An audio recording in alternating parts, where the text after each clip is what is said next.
Hey guys, Firebat here. Welcome to the One Night in Karazhan review number 3. Alright, so first up we got Zubat. Now this is a 3 mana 3/3 neutral card. It is also a mech, and it has a battle cry, give a random friendly beast, dragon, and murloc +1/+1. So the first thing that I think you have to evaluate when looking at this card is how many targets does it need to land on to be good enough? And I think, like, stat-wise, you can justify that it can land on one target and be good enough.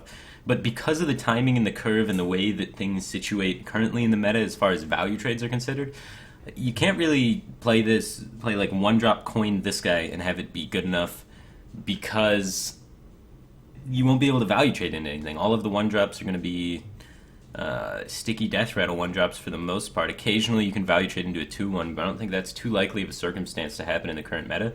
So I feel like because of that, and because of the stickiness of a lot of early game minions that are going to be seeing play, I feel like you kind of have to hit 2 minions with this card for it to be good enough. And I feel like there's just not enough early beast, dragon, or murlocs that are strong enough to really justify this card to allow you to get value trades the way you wanted it to. So I really do not see this seeing too much play unless future cards come out that then support this. If there's like more beasts and dragons and murlocs added that are good early game, they can fight for tempo, it can be good. But I think mainly the intention of this card is to be pretty troll. It's for like fun decks, more the casual side of things, when you just play all your beasts, dragons, and murlocs and have a good time. I don't see it being a very strong competitive card. Next up we have Pompous the Spion. This is a 2 mana 3/2 neutral card with taunt. So this card, you know, the stat distribution is already poor right off the bat. You got a 2 mana vanilla 3/2. Almost every deck in the game deals pretty good with 2 mana 3/2s. Like, that's just the generic stat line that you're trying to beat on 2 mana. Almost all of the 2 mana drops in the game are not that, because the ones that are considered pretty weak. You can look at examples, Midrange Hunter, for example. Its early game struggles incredibly, and the reason is because all they have on 2 is 2 mana 3/2s. So I don't see a 2 mana 3/2 being too great on turn 2. Also, taunt is weaker on the earlier turns. The earlier the taunt is applied, the weaker it is, because the less likely you're protecting something important. What one drop are you going to protect that's important? You got like Mana Worm? Well, this is just in a really bad mirror images in that case. You got like Tunnel Trog. Well, you'd rather be just taking initiative with it. There's not a lot of one drops that can innately challenge Tunnel Trog anyway, or most of the one drops that get buffed that you'd want to protect. So I feel like the ability of taunt is pretty much lackluster and worth very little with this card. I don't see this getting too much play at all. I think it's a pretty underwhelming card. I don't imagine it sees any constructed play. Next up we have Silverware Golem. This is a 3 mana 3/3. If you discard this minion, summon it, and it's a Warlock only card. So everyone's been screaming, you know, it's the discard zoo, it's gonna be crazy, free 3 mana 3/3, which, you know, I can see there's some potential there. I won't argue that. Like, there's definitely potential with this card. Is it worth all the hype that I've been hearing is the real question. So now you gotta look at, what are the odds of discarding the card you want? Now, unless you have 2 cards in your hand aside from the card that's discarding, so you have a total hand size of 3, then it's a 50-50. If you have 2 cards, it's 100%. If you lose that 50-50 and you run out of cards that discard cards, then you have to play this as a 3 mana 3/3, which is just incredibly bad. Playing a vanilla 3 mana 3/3 in any sort of tempo-oriented deck, and you'd want to play this in a tempo-oriented deck because its effect generates tempo. So realistically, this is, to be able to get this out with any sort of certainty, you're going to kind of have to wait with it in your hand until Doomguard, and you have the potential to discard it off Soulfire and have it be huge. With Malchezaar's Imp, you get a little bit of a free roll because it allows you to cycle a card with your Soulfires and whatnot. I don't think this card is good enough to be considered like super playable or good. I think it's on the more side of like almost playable, just because all the discard cards are just so bad. There's just not very many great discard cards that work with it, and you have this huge opportunity cost. While you're not playing Doomguard, or while you're not playing, you know, the Soulfire with your hand size being at 3 or less cards, then it's just sitting around there doing nothing. And Zoo's not a deck where you can have a bunch of cards in your hand that sit around there doing nothing. Tempo Warlock needs to be pretty aggressive and pretty fast and utilize their hand efficiently, especially discard Zoo, because if you're not utilizing your cards efficiently, then your hand size is accumulating cards, which isn't good for you. So I don't think this card's worth all of the hype. I think it's an okay card. I think it may see some competitive play, but I don't think it's going to be a staple.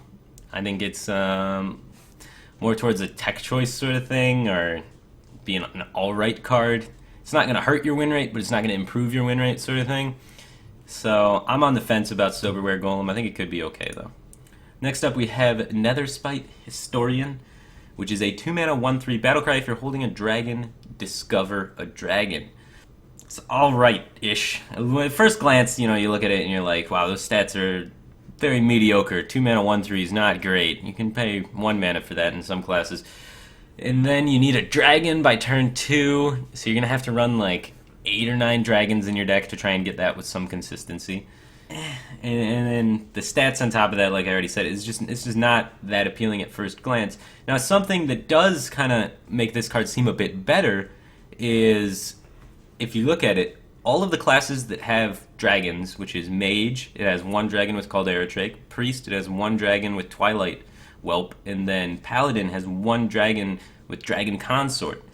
Now, class cards are 4 times more likely to appear off Discover. So if you crunch out the numbers, you come up with, there's 20 neutral dragons. If you're playing a class with dragons, that's 21 dragons. It's 4 times more likely. It comes out to about 45% to get that class-specific dragon. So with Priest, you have 45% chance to get the Twilight Whelp. With Paladin, 45% chance to get the Dragon Consort. Now, Dragon Consort is a pretty powerful card. It's a 5-mana 5/5 that discounts the next dragon you play by 2. So if you're able to run 3 of those, you can start chaining them or doing weird things that involve getting dragons out a lot faster. And this may be an asset to Dragon Paladin, especially since Dragon Paladin's kind of a control-y deck, and currently there's only the Doomsayer on turn 2. This could be, a 2-drop that you can play that within conjunction with other stuff, it gets you the card and then acts as help for True Silver to kill 3/5s and what have you. So I don't really want to discredit this card immediately. A lot of people have looked at this and said, the stats are terrible, card's terrible. But I think it could be alright. And another benefit to Paladin is it works with Paladin's Bane Templar, which is one of their new cards. And that card allows a lot of bodies to allow for, value trades to happen. So that card being added to Paladin, this card being added into the game, could allow for Dragon Paladin to sort of be a thing. So I think this is on the almost playable side of things. It's in its own right is not a playable card, but with other cards that are kind of been added to the game or could be added to the game, I think it could very well become a playable card. So next up we have Fool's Bane. This is a 5-mana 3/4 weapon for warrior. Unlimited attacks each turn, can't attack heroes. So a lot of people have been comparing this to Brawl, comparing it to AoE. I think it's a lot more aggressive than that. I think it's best in mid-range matchups to try and pull ahead on tempo. I feel like, though, you invest too much life for the tempo gain. So you have to, on turn 5, play it, whack their minion twice, or whack their 2 minions, clearing the board. And then on turn 6, you can kill the 6 mana, the minion they develop, and then play your own 6 mana minion, allowing you to get ahead of minion, but at the cost of between 10 to 15 life. So there's a lot of heal in Warrior. This could work potentially well with Ironforge Portal, but that card also not the greatest card in the game. So it's a bad card that works well with other bad cards, and there's so many 4 health minions in the game. I don't see this card seeing too much play. I think it's if the meta shifts and the minions line up right with it, sure. If there's able to be a situation like that, it could see play. So I think it's underwhelming, slightly playable. Probably won't see too much play just on the nature of how the meta usually goes, which is too aggressive for you to justify taking 12 damage to pull ahead 1 minion on board. Next up we have Moonglade Portal. This is a 6-mana druid card. Restore 6 health, summon a random 6-cost minion. So the average 6-drop is about 5/5 in stats, which is pretty good. You think, wow, you get to heal 6 health and play a 6-drop. Now you got to look at, well, we're druid. How often do we want to heal 6? And not very often. Druid doesn't really care about their life total as much as they care about their board position. And now you got to factor in, how does this play with Innervate and Wild Growth? Because that's the 2 broken mechanics in Druid that every Druid deck since the beginning of time has kind of built their entire deck around. And this plays terribly with Innervate. You don't want to Innervate out 6 heal and a bad minion. You want to Innervate out a big minion. So it's just not the 6-drop you want in Druid, and same thing with Wild Growth. You don't want to accelerate your mana into healing yourself. You want to accelerate your mana into playing something big. So you get value out of that mana you've accelerated to. So it doesn't play with Innervate, Wild Growth, Nourish. None of the mechanics in Druid that make Druid broken. So I don't see this being playable. I don't see it being a great card. It's just not what Druid wants to be doing. It doesn't fit the game plan of the best cards in Druid. Next up, we have Menagerie Warden. This is crazy strong with Stranglethorn Tiger on curve. So basically, you play Beast Druid, you play all your early game beasts, you push a bunch of damage, turn 5 rolls around, you play Stranglethorn Tiger. Your opponent looks at it and is like, oh no, I can't kill that, it has stealth. Next turn, you play Menagerie Warden on your Stranglethorn Tiger. You've just played a 6-mana 10/10. There are like very few decks in the game that can even interact with the possibility of this or deal with it happening. You got Control Warrior and Azoth Paladin and Freeze Mage to some extent that can kind of deal with it. Reno Lock probably can't deal with it unless they have a board already set up for Shadow Flame or they have exactly the PO Shadow Flame combo. So you got about 4 decks in the entire game that have cards that can potentially deal with that combo. And if they're not those classes, they have to kill you before this happens. And if you play Stranglethorn Tiger on turn 5, you can make a copy of it and then attack with the Stranglethorn Tiger you played on turn 5. So it's not even investing any mana into a setup combo, really, because you get to interact with the minions immediately. So it's like a 0 setup, 10/10 for 6 mana. That's ridiculous, and most decks in the game can't handle that and will lose when that happens. So I think it's really good.